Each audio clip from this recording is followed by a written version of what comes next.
President Xi would like to see a deal made. He would like to see a deal made.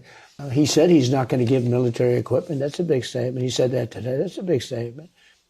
He said that strongly. But at the same time, he said, they buy a lot of their oil there, and they'd like to keep doing that. Has Trump effectively admitted failure to convince Xi Jinping on the Iran war, as his own words reveal how little Beijing is prepared to change beyond vague talk of wanting a deal? Trump has met Iran's nuclear ally in Beijing, yet there is still no real breakthrough on the wider Middle East conflict or the war that continues to rage. Trump boasts that the United States and China are on the same page over Iran's nuclear program, but she pointedly ignores that framing in public, refusing to echo the claim or give him clear backing. Instead, she refuses to directly acknowledge Trump's claim and focuses on demanding that the Strait of Hormuz be reopened, putting pressure on Washington to lift its blockade. Beijing then goes on a lengthy tirade, lecturing the United States for starting a war that shouldn't have happened and accusing Washington of upending global trade and energy flows. Chinese Foreign Ministry spokesperson said, and I quote, "China's position on the Iran situation is very clear. The conflict has inflicted severe losses on the people in Iran and other regional countries. With the spillover still expanding, the conflict has put a heavy strain on global economic growth, supply chains, international trade order and the stability of global energy supply, which hurts the common interests of the international community. There is no point in continuing this conflict, which should not have happened in the first place. To find an early way to resolve the situation is in the interest of not only the US and Iran, but also regional countries and the rest of the world. The recent US-Iran ceasefire and effort to explore resolving issues through negotiation is welcomed by regional countries and the international community. China always believes that dialogue and negotiation is the right way forward, and the use of force is a dead end.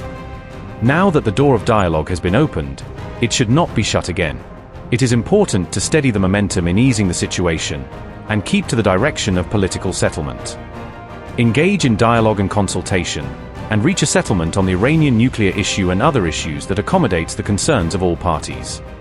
It is important to reopen the shipping lanes as soon as possible to respond to the call of the international community and jointly keep the global supply chain stable and unimpeded.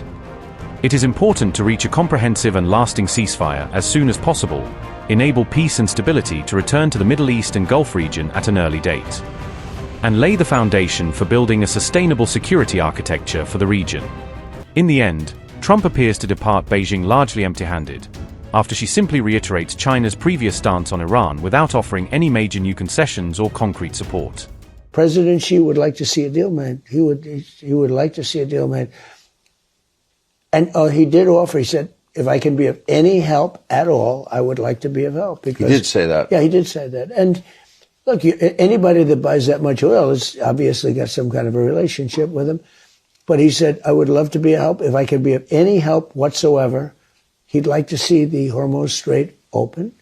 He said, if I could be of any help whatsoever, I would like to help. The issue, and you've been asked about it, and you've spoken about it, and that is China's support of Iran. How big a discussion was that today? We discussed it. When you say support, they're not fighting a war with us or anything. No.